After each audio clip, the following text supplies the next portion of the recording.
இன்னொரு ஒரு கனியா தான் தெரிகிறார். பேசுவதில் ஒரு இனிமை இருக்கும்.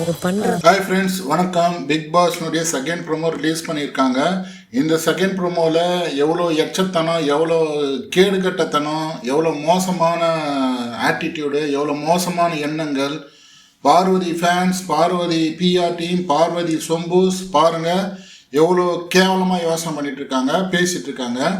அரோராவை உனக்கு பிடிக்கல, அரோராவை நீ என்ன வேணாலும் பேசு, என்ன வேணாலும் பண்ணு. எதுக்கு நீ நோத்தரை வந்து சேர்த்து வச்சு பேசுற? உனக்கு வேற வேலையே இல்லையா? காலையிலிருந்து வேற வேலையே இல்லையா உனக்கு? உனக்கு எவ்வளோதான் என்ன சொன்னாலும் உனக்கு புத்தியே கிடையாதா? அதுவும் அந்த ஒரு ஊர்கேள்வி உட்காந்து கேட்டுட்டு இருக்கு பாரு, எல்லாத்துக்கும் ஆமா சாமி போட்டுக்குன்னு. இவங்க ரெண்டு பேருக்கும் வேற வேலையே இல்லையா? பிக் பாஸ் டீமுக்கும் வேற வேலை இல்லையா? இவங்க ரெண்டு பேர் தானே இன்னைக்கு ப்ரமோ, என்ன இன்னைக்கு டாஸ்கே இல்லையா? டாஸ்கினுடைய ப்ரமோவை போட மாட்டீங்களா? ஏன்னா டாஸ்கை விடவா இந்த ரெண்டு ஜென்மங்களோடைய பேச்சு, புறம் பேச்சு, கேவலமான பேச்சுலாம் ப்ரமோவில் வரணும். இதை பார்க்குற ஜனங்களெல்லாம் என்ன மென்டாலிட்டியில் பார்ப்பாங்கன்னே தெரியலையே மக்களே. அதில் ஒரு இன்டெலிஜென்ஸ் வந்து இருந்தாலும் கடைசியில் ஒத்துக்கிறாங்கப்பா, அரோராக்கு வந்து இன்டெலிஜென்ஸ் இருக்கான். அரோரா வந்து இன்டெலிஜென்ஸ்னால தான் இவ்வளோ தூரம் வந்தாங்கன்னு நீங்கள் சொல்கிறீங்க. அரோராக்கு இன்டெலிஜென்ஸ் இருக்கா? அதனால தான் இவ்வளோ தூரம் வந்துட்டாங்களா? சான்ஸே இல்லை. இந்த பிக் பாஸ் டீம் தான் ஏதோ அரோராவை தூக்கின்னு வந்து நிற்குது. எதனால இப்போ அரோராவை வந்து சொம்பு தூக்கி நிற்கிறாங்க பிக் பாஸ்ன்னு தெரியல. அரோரா வந்து யாருமே சொம்பு தூக்கல, பிக் பாஸ் தான் சொம்பு தூக்கி நிற்கிறாங்க அரோராக்கு. ஆனா அதற்கு பின்னாடி வந்து ஒரு கடுமையான வில்லத்தனம் இருக்கும். ஏய் பார்வதி, உனக்கு இல்லையா வில்லத்தனம்? ஏன் இவ்வளோ வேசமா பேசுற? ஏன் இவ்வளோ மோசமா பேசுற? மற்றவங்க எல்லாருமே வில்லத்தனம், மற்றவங்க எல்லாருமே கேடுகட்ட செயல், மற்றவங்க எல்லாருமே கெட்டவங்க. அப்ப நீ யாருமா இவ்வளோ பேசுங்கிறிய உக்காந்துன்னு கேடுகட்ட ஜென்மங்க மாதிரி? கொஞ்சமாறு வேமா சூவோடு பேசு. யாருன்னா உனக்கு எதனா சொன்னா தானே. ஆரம்பத்திலேயே வந்து இந்த மாதிரி பேசி இருந்த போது யாருன்னா உனக்கு தோதான ஆளுங்கள் ரெண்டு பேரும் வெளியே அனுப்பிச்சாக்கா, ஓ இது நம்ம பண்ணுறது தப்பு இல்லை அப்படின்னு சொல்லிட்டு கேமை மாற்றிருப்பேன். பிக் பாஸ் விஜய் சேதுபதியும் அப்போ ஆரம்ப காலத்திலேயே உங்களை தலைமையில கொட்டுன்னு கொட்டியிருந்தாக்கா உங்களுடைய கேம் பிளானாவது மாறி இருக்கும், உங்கள் இந்த கேமாவது சேஞ்ச் ஆகிருக்கும். அதை விட்டுட்டு ஆரம்ப காலத்துலேயே எதுவுமே பண்ணாமல் விட்டதுனால தான் கடைசி வரையும் அதே வேலை பண்ணிட்டு இருக்க.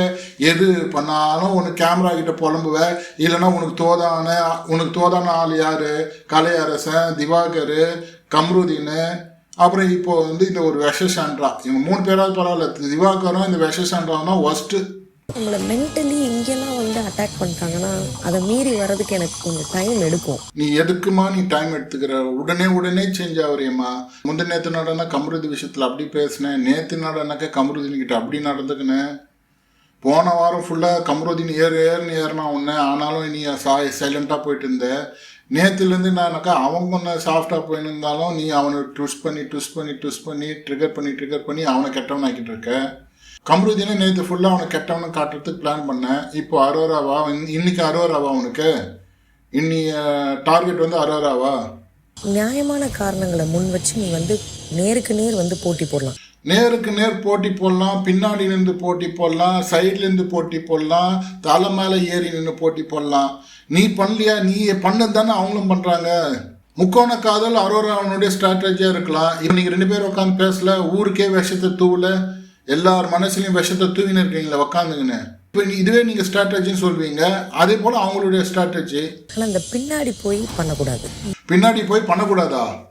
பார்வதி, நீ பண்ணலையா? எவ்வளோ பேருக்கு குழி தோண்டிக்கிற? இப்போ நீ என்ன பண்ணிங்கிற? இதெல்லாம் சொன்னாக்கா அவங்க சொம்பூஸ்லாம் என்ன பண்ணுவானுங்க, அப்படியே லைன் கட்டின்னு வந்துடுவாங்க. ராஜ வேலைகளை எல்லாத்தையும் பார்க்குற ஒரு குட்டி கனி தான் இது. குட்டி கனின்னு சொல்றது ரொம்ப ரொம்ப தவறு. வெளியே போயிட்டாங்க, உங்கள் விஷமத்தனத்தால் வெளியே போயிட்டாங்க. இந்த மாதிரி பேசி விஷமத்தனத்தால் வெளியே அனுப்பிச்சிட்டாங்க.